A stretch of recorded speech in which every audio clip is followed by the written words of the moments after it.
Përshëndetje, jemi bashkë në edicionin informativ këtu në ekranin e Blu Televizion. Do ndalemi te kryeministri Rama, i cili ka marrë pjesë këtë të martë në takimin e organizuar me operatorët e biznesit ushqimor lidhur me sigurinë e produkteve. Siguria ushqimore është standardi i panegociueshëm. Asnjë produkt që rrezikon shëndetin e qytetarëve nuk do të jetë pjesë e tregut, është shprehur Rama. Në një takim me operatorët e biznesit në vend me tematik siguria ushqimore, kryeministri Edi Rama tha se përshtatja me tregun evropian do të ishte e pamundur pa vetë mbështetjen e Bashkimit Evropian. Shefi i qeverisë shqiptare u shpreh se siguria ushqimore është një ndër sfidat më të mëdha në procesin e negociatave. Rama u shpreh se mos përmbushja e standardeve të kërkuara nga Bashkimi Evropian parashikon vetëm dy rrugë, mundësinë ose falimentimin. A i theksoi se nëse nuk kuptojnë se si janë në linjë me standardet, e nesërmja mund jetë fatale. Ky proces lidhet me sfidën më të vështirë dhe më komplekse të gjithë proceseve të antarësimit. Sfida e sigurisë ushqimore. Kur flasim për sigurinë ushqimore, flasim për diçka që nuk kemi se si ta negociojmë, nuk kemi se si ta relativizojmë, dhe jo vetëm kaq, por nuk kemi se si ta realizojmë. Ne na duhet modernizimi i sistemit veterinar, na duhet modernizimi i rrjetit të laboratorëve, të cilat as nuk mund të konsiderohen në fakt detyra, por janë zgjedhje të pa tjetërsueshme dhe të pa shmangshme për të nesërmen tonë. E bëjnë njerëzit që duhet luftojnë informalitetin në zinxhirin ushqimor. Një problem serioz ky me cilin përballemi sot dhe gjithë ditën, i cili nuk është thjesht një çështje ekonomike ose cilësie ushqimore në vetvete, por është pjesë e luftës për shtetin e drejtës, për të drejtat e konsumatorit dhe për të drejtat e çdo fermeri apo sipërmarrësi në një treg ku duhet siguruar konkurrenca e ndershme dhe duhet të triumfojë gjithnjë merita e atij që është më i zoti. Ajo që e pret sipërmarrjen me këtë proces të antarësimit në Bashkimin Evropian është një thik me dy presa. Në një anë, një horizont i ri mundësish për ata që do të jenë përgatitur, nga ana tjetër një humner falimentimi për ata që nuk do të jenë përgatitur. Ky është realiteti. Dhe kur vjen puna tek siguria ushqimore, duke pasur parasysh pjesën më të ndjeshme të kësaj fushë të gjerë që është siguria e prodhimeve shtazore dhe gjithë në produkteve, ne duhet ta bëjmë të qartë për të gjithë ata të cilët janë të angazhuar, për gjithë ata që kanë investuar qoftë edhe në një baxhet vogël, se e nesërmja do të jetë fatale nëse sot nuk do të kuptojnë se ku janë në raport me standardet dhe se çfarë duhet bëjnë për të qenë gati nesër. Procesi negociatave është vërtet një proces negociatash për gjëra të cilat ne na duhet pak më shumë kohë. Dhe një nga gjërat për cilat ne na duhet pak më shumë kohë është pikërisht ajo që lidhet me këtë fushë, me fushën e sigurisë ushqimore. Rama ngriti si shqetësim edhe mos trajtimin e mbetjeve shtazore në thertoret në vend. Një tjetër sektor që nuk do t'i mbijetonte tregut të Bashkimit Evropian është edhe ai i qumshit. Rama tha se duhen të plotësohen hallkat, pasi në gjendjen që është nuk u mbijeton dot kërkesave të Bashkimit Evropian. Bashkimi Evropian, siç e dini, ka sjell përmes komisionit një përfaqësi ekspertësh që kanë parë pikat e prodhimit, të grumbullimit, të aktiviteteve që lidhen me produktet shtazore dhe nën produktet e tyre. Dhe kanë lënë një sër detyrash. Kanë lënë një sër detyrash për cilat ne, përmes inspektoriatit, do duhet të ndërveprojmë me 900 subjekte që janë në teritorin e Shqipërisë dhe që kanë rrezikun shumë të qartë, po që të gjitha, jo 1-2, që të gjitha sot në kushtet që janë, natyrisht që mes tyre ka disa që me pak gjëra mund t'i plotësojnë standardet dhe një shumicë tjetër që do duhet bëjmë më shumë. Rreziku i mbylljes dhe ose përjashtimit nga tregu i stabilimenteve ushqimore që në ditën e antarësimit. Kjo kërkon radh parë vetëdijsim, në radh dytë kërkon informim për të kuptuar eksaktësisht që unë kam këtë pikë, bëj këtë aktivitet. Çfarë duhet bëj unë që ky investim të mos ma marrë lumi dhe si do më ndihmoni ju, qeveria shqiptare, strukturat e shtetit, që unë t'ja dal në këtë proces. Ky sektor u ngrit si probleme edhe nga ambasadori i Bashkimit Evropian në Shqipëri Silvio Gonzato, i cili tha se përmirësimi i cilësisë është paraprakisht për të patur akses në tregun evropian. Në fund të fjalimit të tij para operatorëve ushqimor, kryeministri Rama theksoi se qeveria do të jetë krah tyre në garantimin e sigurisë ushqimore.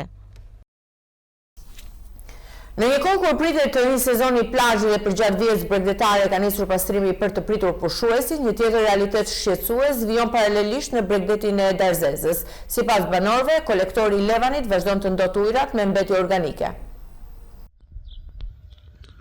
Në prag të çeljes së sezonit turistik, teksa ka nisur edhe pastrimi vijës bregdetare të Darzezës, ndotja alarmante kolektorit të Levanit nga stallat e baktive që operojnë në zonë vijon të mbetet problem ende madhor e i pasgjidhur. Sipas banorëve të zonës, kjo situatë vijon prej vitesh, duke u dëmtuar tokat bujqësore dhe sëmurë po ashtu baktit.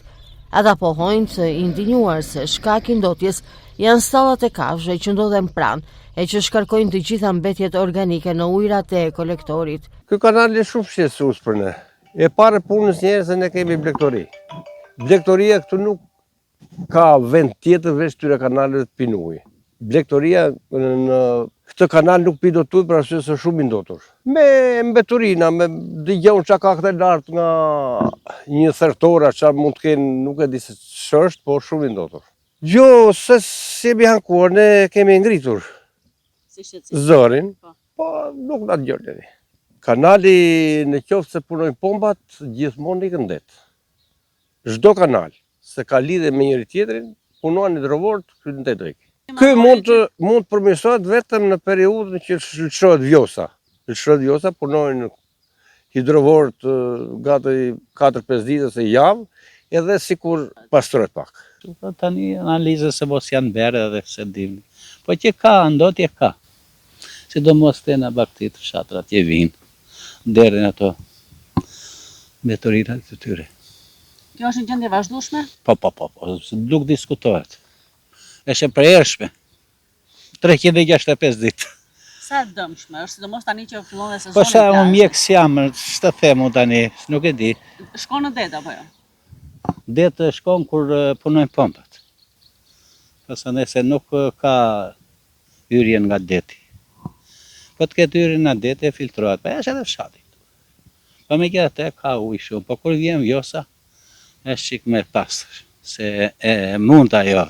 Është komplet për zonën tonë këtu, që ne na degradon tokat e na degradon bimët, se unë mjell shalqi, mjell bostan, mjell domate, speca, drekë.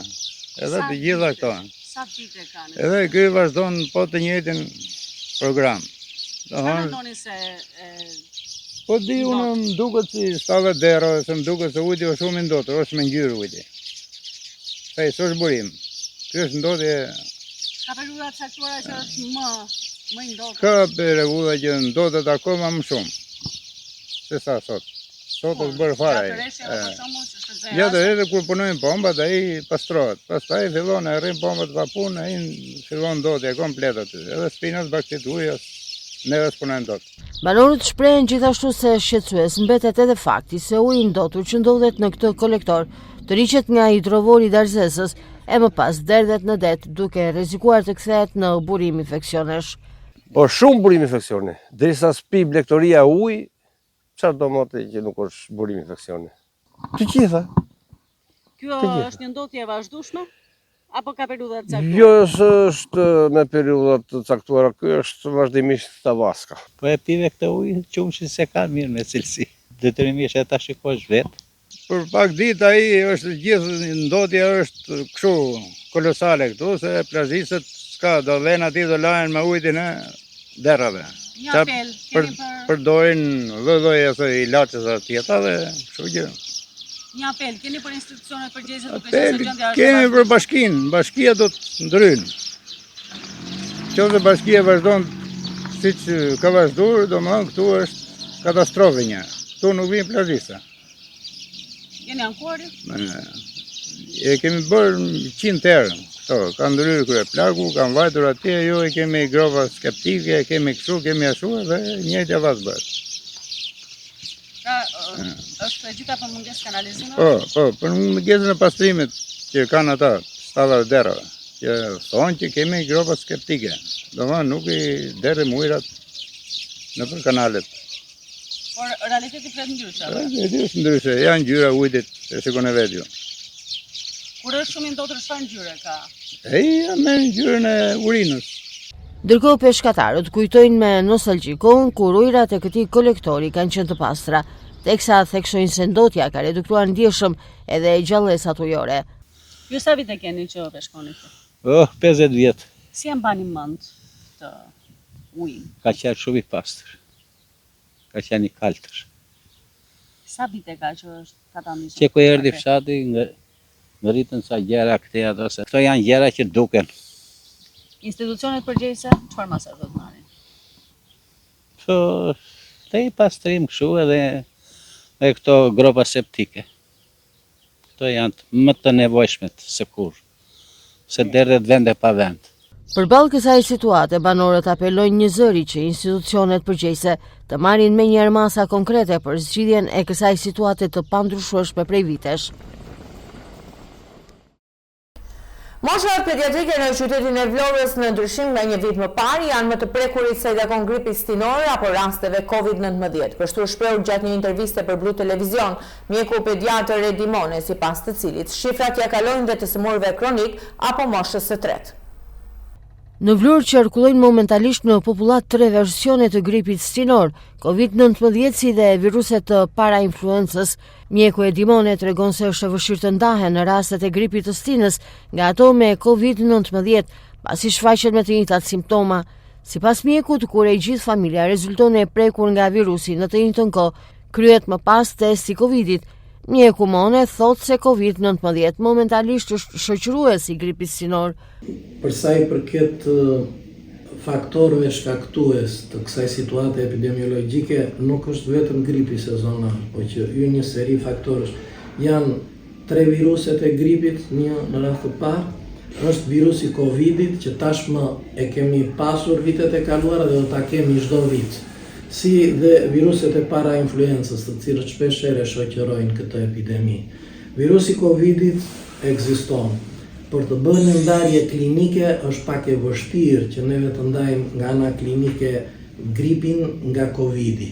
Por në rast se do me thënë neve kemi prekje të një komuniteti familjar, pra të gjithë familjarët janë të sëmurë në të njëjtën kohë. Një nga gjërat që duhet të na shkojnë në mendje është që të bëjmë edhe testin e Covidit, në mënyrë që të ndajmë nëse është Covid apo është grip. Për sa i përket, si do thash, anës epidemiologjike, Covidi nuk është i shtrirë aq sa është gripi epidemik në këtë periudhë, por ai vetëm e shoqëron këtë, si do thash, epidemi. Sipas mjekut pediatër Edimone, tek fëmijët ka patur raste të cilët kanë kryer testin Covid dhe kanë rezultuar pozitiv. Mone thot se tek moshat pediatrike më tepër qarkullon gripi epidemik i grupit A, si dhe COVID-19, ndërsa po sipas Mone, numri rasteve me grip stinor është rritur ndjeshëm në shifra nga një vit më parë.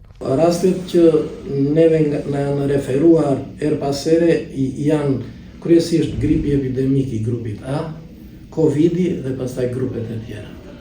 Këto raste, ndoshta nga viti kaluar, nëse mi krahason, kanë qenë më të pakta apo më shumëta? Flas vetëm për Covidin. Covidi është më pak se vitin e kaluar, kurse numri i rasteve të prekjes nga gripi në krahasim me vitin e kaluar është lehtësisht më i lartë. Pavarësisht të rasteve me Covid-19, mjeku Mone thotë se në qendrën shëndetësore që mbulon nuk kanë kryer asnjë vaksinë anti-Covid përgjatë nisjes së 2026-s. Është e njëjta situatë si për gripin. Do të thënë, vaksinë Covidi ne si vjet nuk kemi bërë, por nëse ata duan që ta bëjnë, sidomos kjo bëhet me anën e kërkesës. Nëse ne gjithmonë këtë periudhë i kemi mëshuar më shumë, si të thuash, bërjes së vaksinës së gripit për të ulur ato komplikacionet, edhe ato çfarë kemi thënë që nga vitet e kaluara lidhur me Covidin mbeten si rregull. Moshat pediatrike në qytetin e Vlorës, në ndryshim nga një vit më parë, kanë qenë moshat më të prekura përsa i përket gripit sinor apo rasteve me Covid-19, duke ja kaluar në shifra edhe të sëmurve kronik apo moshës së tretë. Ndalemi te politika, kryeministri Rama ndau sot fotoalbumin e vizitës në Emiratet e Bashkuara Arabe. Rama e cilësoi takimin vllazëror, teksa shpreu bindjen e fortë për paqedarësit dhe ndërtuesit vullnet mirë të së ardhmes më e mirë gjithë një përpara. Kryeministri Edi Rama gjatë këtyre ditëve ka realizuar një vizitë në Emiratet e Bashkuara Arabe. Gjatë vizitës në Abu Dhabi, Rama u prit në takim nga presidenti Sheikh Mohammed bin Zayed. Rama e cilësoi takimin vllazëror, teksa shpreu bindjen e fortë për paqedarësit e ndërtuesit të vullnet mirë të së ardhmes më e mira është e gjitha përpara.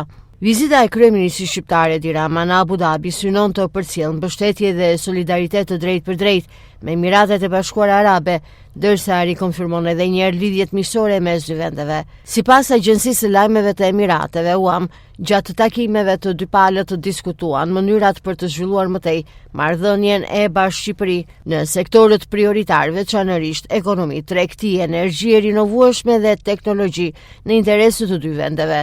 UAM bëri të ditur se Sheikh Mohammed bin Zayed Al Nahyan dhe Rama riafirmuan angazhimin e tyre për forcimin e mëtejshëm të lidhjeve dypalshe, të cilat vazhdojnë të shojnë përparim të qëndrueshëm dhe për zgjerimin e partneriteteve të zhvillimit për të nxitur rritje të qëndrueshme ekonomike që përmbushin aspiratat e të dy popujve për përparim dhe prosperitet.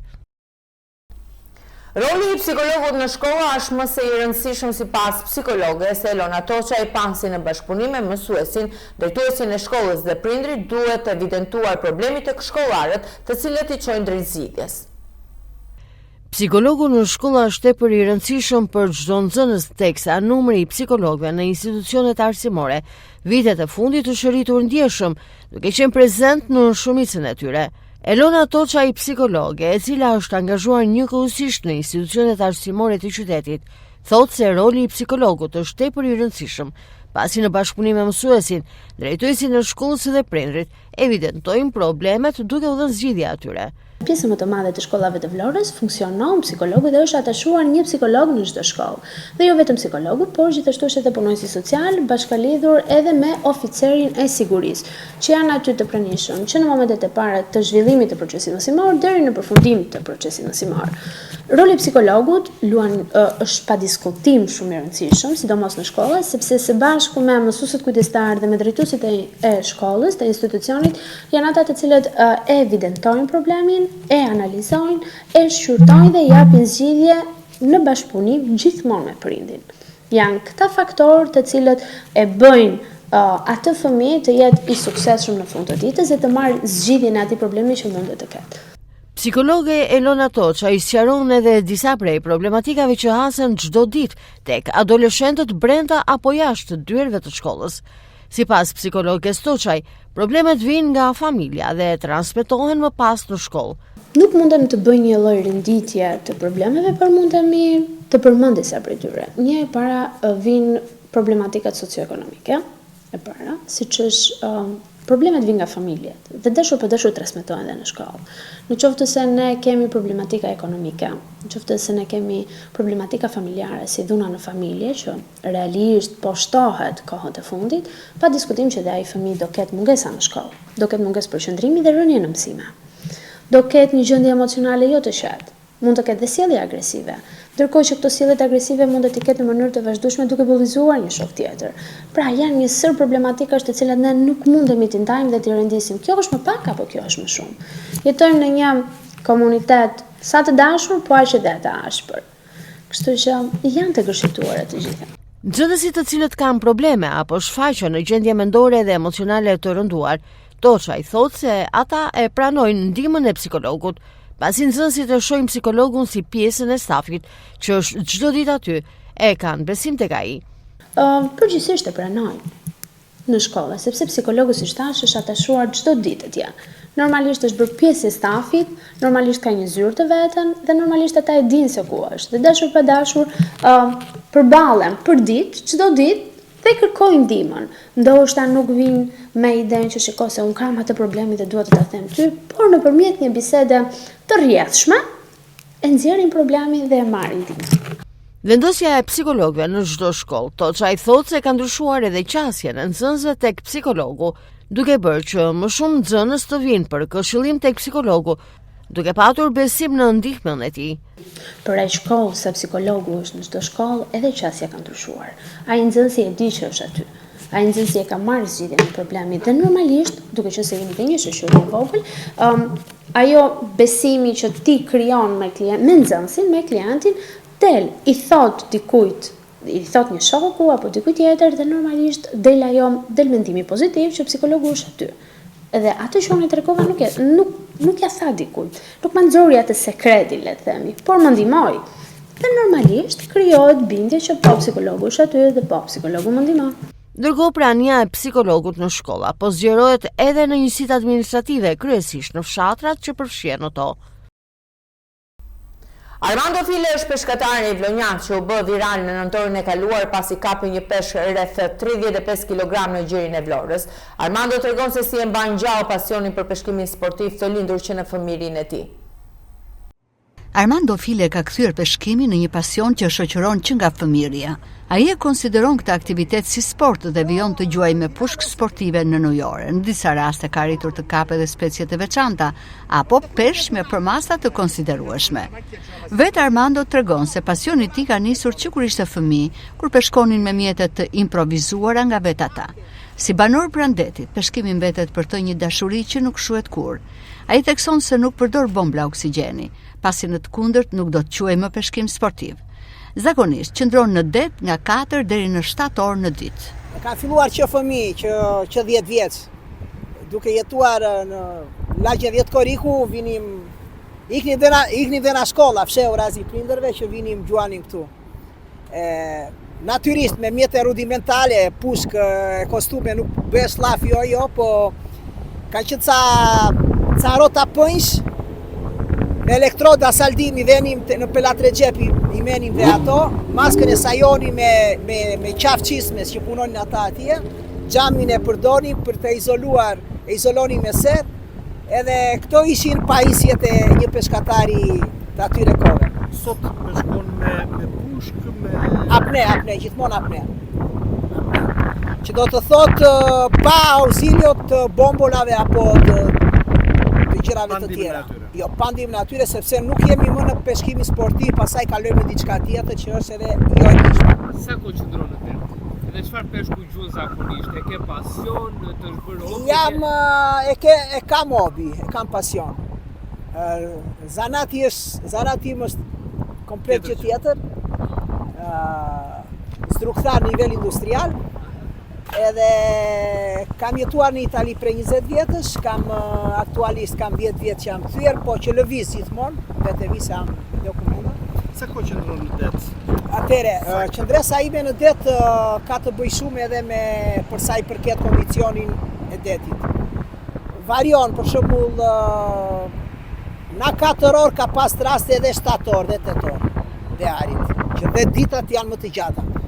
Ai rrëfen se në nëntor të vitit kaluar ka arritur të kap një peshk rreth 35 kg. Sipas tij, kjo lloj gjuetie duhet të kryhet vetëm gjatë ditës dhe jo natën, pasi është një aktivitet sportiv dhe hobi. Armando ka gjuajtur në thellësi deri në 22 metra dhe shpesh largohet nga bregu i detit. Ai preferon më shumë detin e trazuar se sa atë të qetë. Ndërkohë pranon se mes peshkatarëve që merren me këtë lloj peshkimi, ekziston edhe një lloj sfide e vogël, por gjithmonë në kuadër sportiv dhe jo si garë. Sot, çfarë ke kapur? Atere, ja, pjedhim një sy peshkimit të sotëm. Atere, ky është peshkimi i sotëm.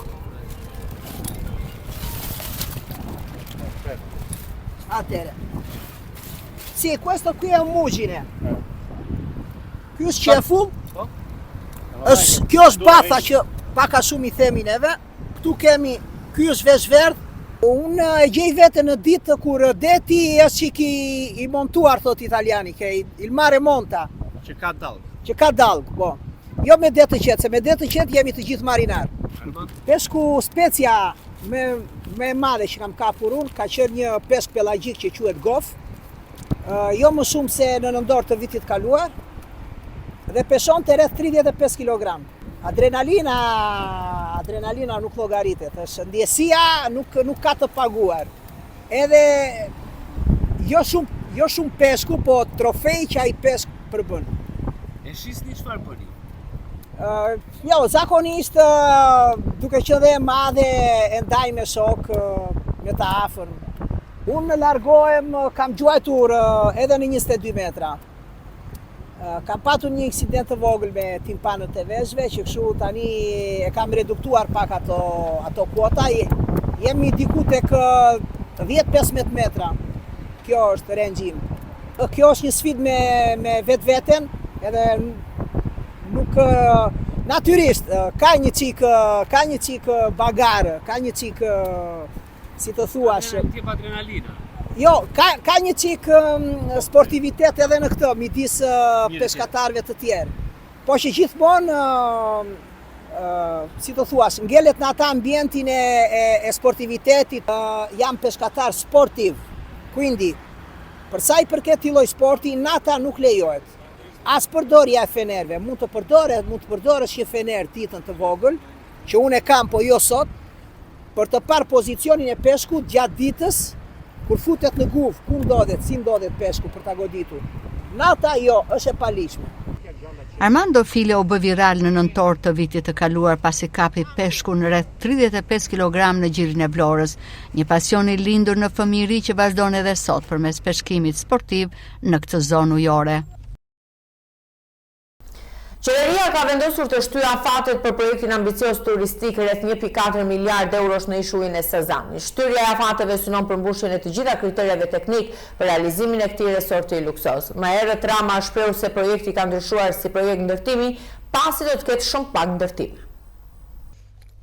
Qeveria shqiptare ka shtyr afatet për projektin prej 1.4 miliard eurosh për zhvillimin e një resorti luksoz në ishullin e Sazanit, duke argumentuar këtë me vështirësitë teknike, ligjore dhe infrastrukturore që kanë ngadalësuar zbatimin e planit fillestar.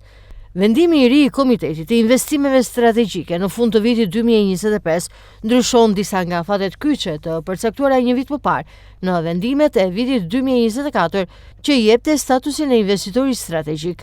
Institucionet pranojnë se plani i veprimit nuk u realizua brenda kohës për shkak të kompleksitetit të projektit dhe koordinimit mes institucioneve dhe investitorit amerikan. Ndryshimet prekin drejt për drejt fazën e negocimit dhe të përgatitjes së projektit. Afati për dorëzimin e dokumentacionit nga investitori zgjatet në 90 ditë nga 60 që ishte më parë, ndërsa periudha për negocimin e marrëveshjes rritet në 120 ditë, me mundësi shtyrjeje edhe për 120 ditë të tjera. Po ashtu janë rishikuar edhe detyrat për institucionet shtetërore, siç janë Ministria e Ekonomisë, së cilës i jepet edhe më shumë kohë për konsolidimin e pronës dhe kalimin e aseteve tek korporata shqiptare e investimeve, ndërsa afatet për përcaktimin e kushteve për zhvillimin e marinës turistike dhe përfshirjen e plazheve në listën zyrtare janë përshtatur gjithashtu. Një ndryshim i rëndësishëm lidhet po ashtu edhe me koston për pastrimin e zonës nga rreziku piroteknik, ndryshe nga vendimi fillestar, ku këto kosto parashikohej të mbuloheshin nga investitori, tashmë bara i kalon Ministrisë së Mbrojtjes. Projekti për zhvillimin e ishullit të Sazanit parashikon një investim prej 1.4 miliard eurosh për ndërtimin e një kompleksi turistik me marina, hotele, rezidenca dhe shërbime të tjera turistike në një sipërfaqe prej rreth 45 hektarësh. Zhvillimi do të realizohet në ishullin e Sazanit në Vlorë, që aktualisht është nën administrimin e Ministrisë së Mbrojtjes dhe pjesërisht të zonë mbrojtur detare dhe natyrore. Nga e djela startojnë ndeshjet finale për titullin kampion në kampionatin kombëtar të basketbollit për femra. Flamurtari, sipas drejtores së klubit Shumë Sportësh, Elona Asana, flamurtari ka siguruar tashmë finalen, ndërsa pret të mësoj kundërshtarin mes Tiranës dhe Partizanit. Duke nisur nga dita e diel startojnë ndeshjet finale për titullin kampion në kampionatin kombëtar të basketbollit për femra.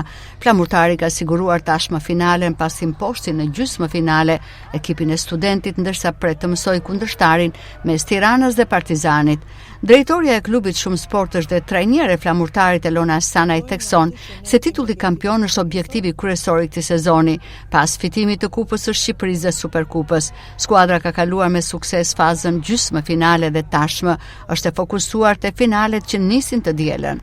Mbas një vitit i gjatë të mbushur me emocione, me lodhje, pas fitores së Kupës së Republikës, Superkupës, startojmë në atë që ne kemi objektivin ton kryesor, titullin kampion. E kemi thënë gjithnjë, objektivi kryesor i këtij ekipi është titulli kampion. Dhe jemi të përgatitur për të dalë kampion, të motivuar, të përgatitur me një mbështetje të jashtëzakonshme nga bashkia, me një mbështetje shumë të madhe nga klubi Shumë Sportësh. Ndërkohë Hasana i shton se të njëjtën do të mësohet dhe kundërshtari që do të jetë përballë flamurtarit në finale. Seria finale do të zhvillohet në 5 ndeshje, ku flamurtari do të luajë 3 prej tyre në Vlorë. Kemi kaluar fazën e gjysmëfinales, 3-0 me ekipin e Studentit. Janë përballë 2 ekipet e tjera në gjysmëfinale Tirana Partizani. Janë në momentin në ndeshje 2-2. Është ndeshja e 5 e 2 gjysmëfinalistëve të tjera që bëhet ditën e njëjtë tek Farioti. Kush fiton atë ndeshje, ditën e diel, shkojmë në finalen e parë me një nga këto 2 skuadrat, startojmë në ndeshjen e parë. Fakti që ne jemi në vendin e parë në tabelën e klasifikimit na jep të drejtën, janë 5 ndeshje. Kush fiton 3, shpallet kampion. Kjo mund të dalë edhe 3-0. Kjo na ka dhënë mundësinë që ndeshjen e parë dhe 3 ndeshjet i kemi në Vlorë. Ndeshja e parë është ditën e diel, ju a thash. Ajo bën gjithashtu thirrje për mbështetje maksimale nga tifozët, me synimin për të sjellë një tjetër trofe në qytet, këtë herë titullin kampion. Vazhdimisht kam thënë dhe bëj thirrje për të njëjtën gjë. Ky ekip nuk luan dot vetëm. Ky ekip do patjetër dhe gjithmonë mbështetjen e tifozave vlonjat. Nuk mund të futen në ndeshje pa patur mbështetjen e tyre. Nuk mund ta sjellim një kupë përsëri në qytetin e Vlorës pa patur mbështetjen e tifozave vlonjat. Ju bëj thirrje edhe një herë, ditën e diel, si asnjëherë në ndeshjen e parë të mbështesin ekipin e vajzave, ekipin elit, ekipin emblem, legjendën e basketbollit në Shqipëri, ekipin e vajzave. Dhe dëshira ime dhe jemi përgatitur për ta fituar këtë ndeshje, por të jemi me këmbë në tokë, kemi përballë një ekip si Partizani apo Tirana, kush do dali, që në përbërjen e tyre kanë vajza shumë mira, amerikane dhe shqiptare shumë mira, çdo gjë do t'ja lëm fushës. Por vetëm nuk e bëjmë dot. Na duhet mbështetja e tifozave. Tirana apo Partizani? Kush? Ato të dy ekipet ne i kemi mundur gjithmonë, nuk na kanë mundur asnjëherë. Për mua nuk di ç'të them, Partizani më mirë. Ndeshjet finale nisin ditën e diel me flamurtarin që do të zhvillojë 3 takime në Vlorë, ndërsa pritet të mësohet emri i kundërshtarit. Ekipi vlonjat synon të shpallet sërish kampion dhe të vazhdojë dominimin në basketbollin për femra. Në një letër drejtuar ish presidentes së Kosovës Vjosa Osmani, presidenti amerikan Donald Trump ka përshëndetur përfundimin e mandatit të saj, ndërsa shkruan se vlerëson bashkëpunimin e Kosovës në bordin e paqes, teksa shton se ajo po lë pas një trashëgimi të rëndësishme. Ish presidenti i Kosovës Vjosa Osmani ka marrë një letër nga presidenti amerikan Donald Trump, i cili ka përshëndetur përfundimin e mandatit të saj. Trump i shkruan se vlerëson bashkëpunimin e Kosovës në bordin e paqes, teksa shton se ajo po lë pas një trashëgimi të rëndësishme. Kemi arritur shumë së bashku në një periudhë të shkurtër kohore, veçanërisht bashkëpunimin tonë në kuadër të Bordit të Paqes. Pjesëmarrja e Kosovës në këtë nismë të repremtuese do të luajë një rol të jashtëzakonshëm në përfundimin e konflikteve në mbar botën, duke promovuar njëkohësisht lirinë dhe mirëqenien për të dy popujt tanë, por lini pas një trashëgimi të rëndësishme që do të formësojë të ardhmen e vendit tuaj, rajonit, të Ballkanit dhe gjithë Evropës. Ju keni qenë gjithmonë një mike dhe partnere besueshme e Shteteve të Bashkuara dhe mezi pres vazhdimin e bashkëpunimit tonë në vitet në vijim, shkruhet në letrën e dërguar nga presidenti. Osmani ka shprehur falënderimin e saj duke nënvizuar ruajtjen e lidhjeve me Shtetet e Bashkuara të Amerikës. Lidhjen e fortë të Kosovës me Amerikën do ta ruajmë bashkë sot e përherë. Falenderoj presidentin Trump për letrën e dërguar në përfundim të mandatit tim, të cilën e pranova mbrëm, si dhe vlerësimin që i ka bërë punës son, ashtu siç theksonte presidenti i Shteteve të Bashkuara të Amerikës në këtë letër, mirëpresim vazhdimin e bashkëpunimit në vitet në vijim, është shprehur Osmani. Ju falenderojmë dhe përshëndesim për vëmendjen. Mirupafshim.